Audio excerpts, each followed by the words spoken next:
کہ अला बिज़िक्रिल्लाहि तत्मइन्नुल क़ुलूब, अल्लाह के ज़िक्र में दिलों का सुकून है। इस सुकून का क्या मतलब है और इत्मीनान का क्या मतलब है? यहाँ पर बहुत से लोगों को ये लगता है कि जो लोग अल्लाह के ज़िक्र करते हैं उनको कोई गम नहीं आता, उनकी ज़िंदगी में परेशानी नहीं आती, उनकी ज़िंदगी में हादसात नहीं होते, उनको टेंशन्स नहीं आती। ये बहुत ही गलत इंटरप्रिटेशन है इस आयत की।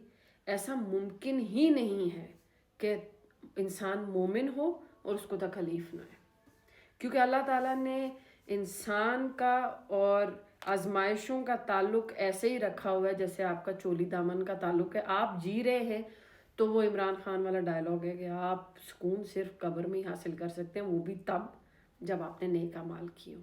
अदरवाइज आप किसी न किसी आजमाइश में, तकलीफ़ में, कभी आपका कोई फौत हो जाएगा, कभी आपका कोई नुकसान हो जाएगा, कभी औलाद का नुकसान, कभी माल का नुकसान, कभी जान का, कुछ ना कुछ आपकी ज़िंदगी में चलता रहेगा।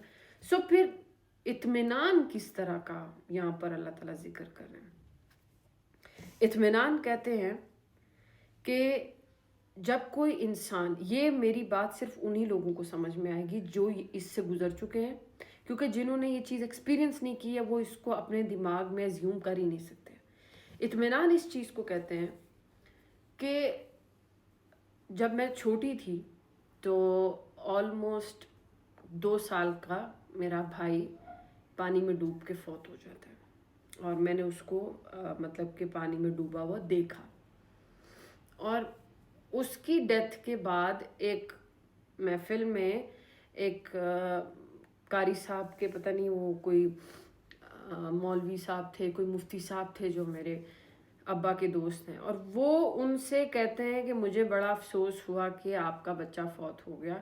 और मेरे अब्बा उनको रिप्लाई में ये कह रहे हैं कि मैं तो सब्र में हूँ, मैं तो पुरसुकून हूँ, मैं इस तकलीफ़ का बदला अल्लाह ताला से आखिरत में लूँगा। यानी जो मेरे दिल को दर्द पहुँचा है उसका बदला मैं अल्लाह से आखिरत में लूँगा, लेकिन मैं सब्र में हूँ, मैं इत्मीनान में हूँ। इसको कहते हैं दिल का इत्मीनान। ये इत्मीनान अल्लाह ताला आपको तब देते हैं जब आपका अल्लाह के जिक्र से मुराद अल्लाह की याद है, तस्बीह नहीं है। अगर किसी इंसान को ये लगता है कि आप सुबह दोपहर शाम 3 टाइम अस्तगफार की और फलां फलां फलां फलां तस्बीह करते हैं तो तस्बीह आपके दिल पर असर नहीं डालती है। जिक्र कहते हैं याद ये है कि अगर आप तन्हा बैठे हैं या महफिल में बैठे हैं, आपका दिल और दिमाग अल्लाह ताला को याद कर रहा है। आप तस्बीहात करें, लेकिन तस्बीह में आप कह क्या रहे हैं आपको पता हो। अब बहुत से लोग हैं सारी ज़िंदगी दरूद की तस्बीह करते हैं, उन्हें पता ही नहीं है दरूद क्या है। सारी ज़िंदगी इस्तग़फ़ार की तस्बीह करते हैं, लेकिन वो एक्यूरेट मतलब ही नहीं जानते कि मैं कह क्या रहा हूँ अल्लाह ताला से। नमाज पढ़ रहे होते हैं लेकिन ये नहीं जानते कि हम नमाज में कह क्या रहे हैं अल्लाह से।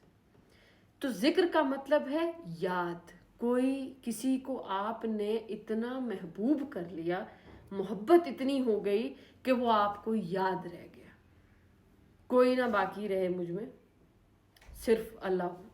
तो आपको जब इतनी कैफियत क्रिएट हो जाएगी कि आप अल्लाह ताला को याद रखने लग जाएं, ये वाला जिक्र जब आप करने लग जाएंगे, आपके हर मामले में, आपकी ज़िंदगी में, हर पहलू में अल्लाह अल्लाह और अल्लाह होगा, तो फिर आपको अल्लाह ताला दिल का इत्मीनान देंगे। और वो इत्मीनान एक कैफियत है जो आपको ज़िंदगी के हर पहलू में महसूस हो।